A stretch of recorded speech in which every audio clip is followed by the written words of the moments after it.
నమస్కారం. ఎస్ఎన్ న్యూస్కి స్వాగతం. బడుగు బలహీన వర్గాల ఆశాజ్యోతి, సమాజ స్ఫూర్తి రాజ్యాంగ రూపశిల్పి భారతరత్న డాక్టర్ బిఆర్ అంబేద్కర్ గారి 206 అడుగుల కాంస్య విగ్రహాన్ని విజయవాడ స్వరాజ్య మైదానంలో ఆవిష్కరించిన ముఖ్యమంత్రి వైఎస్ జగన్మోహన్ రెడ్డి.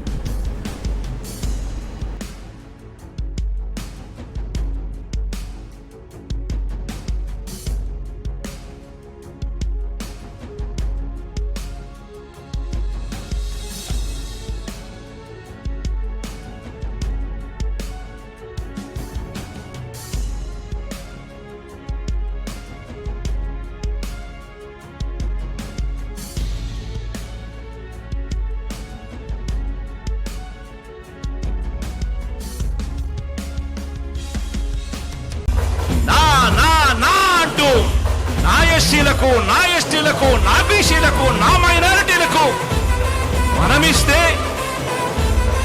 సామాజిక పరంగా రాజకీయ పదవుల్లో దేశ చరిత్రలో ఎప్పుడూ చూడని విధంగా ఈ 56 నెలల్లో అడుగులు పడ్డాయి.